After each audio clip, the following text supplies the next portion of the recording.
Ah yes, Twitch Rivals.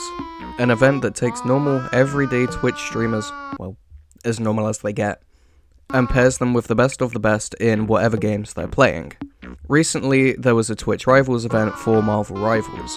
Take a shot for every time I say Rivals in this video, you'll be paralysed within about 2 minutes. And it was just questionable. The event itself was good and the games that were played were entertaining, but it was just ever so slightly shrouded in controversy. I'll explain why Twitch Rivals was a bit of a mess in a minute, but first I'm gonna ask you to subscribe, as I want to keep making content like this that isn't only entertaining, but informative too. We're nearing that 1k sub milestone and it'd be super cool if we could reach it early into 2025. Now, let's discuss the blunder of Twitch Rivals. Long story short, the rules kept changing and made things a lot more convoluted than they had to be.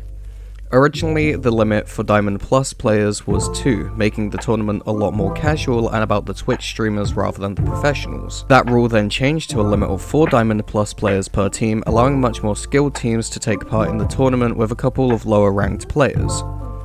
The rule then changed back to a limit of 2 Diamond Plus players per team because streamers were saying that the teams were too unbalanced, causing even more confusion. Obviously this was a nightmare, as teams were finding out less than 24 hours before the tournament that they'll have to cut members and swap them out for different players, etc, etc. Apparently, they implemented the 4 Diamond Plus players per team rule because the streamers were training so hard last season that they actually managed to reach the higher ranks, but this only caused more problems. Enter Sykkuno, who I don't even need to properly introduce because he's a pretty big streamer, boasting just over 3k active subscribers on Twitch and a collaborator of Offline TV. He was meant to be on a team with some of the guys from Team Emongg, but the officials found that he peaked Diamond last season and was dropped down to Plat with the rank reset, therefore meaning he couldn't participate in the tournament with that team because he was simply too good. This went back and forth between the team and the officials at Twitch who were organising the event and invited Sykkuno in the first place, eventually reaching an agreement to let Sykkuno play if the roster was changed to accommodate him, meaning 2 members of Emongg unfortunately had to be dropped. But it wasn't just this team either, this actually happened to a couple of teams. Dokibird, a very popular VTuber, was forced to drop out after coaching her team because 2 of her teammates had reached eternity, meaning the team was quote unquote unbalanced.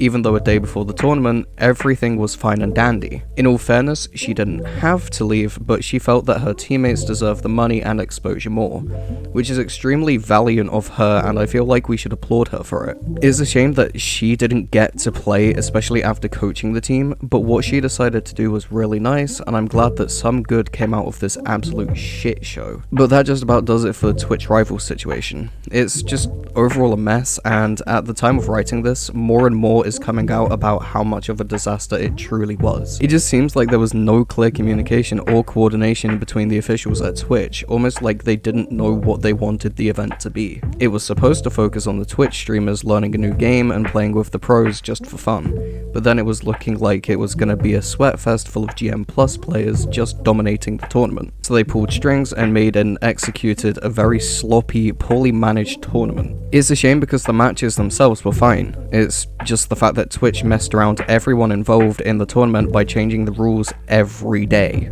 How Bogur even almost crashed out because of it, and I mean rightfully so. I'd do the same. I'm actually gonna have a mental breakdown. I just got DM'd that we don't have to replace Sykkuno. Anyways, thanks for watching. Once again, I'm going to ask you to subscribe and leave a like on this video, as it lets me know that you've enjoyed it and want to see more. Finally, have a nice day or night if you're watching this at night, and make sure you check out some of my other videos. Not only will I appreciate it, but you might too.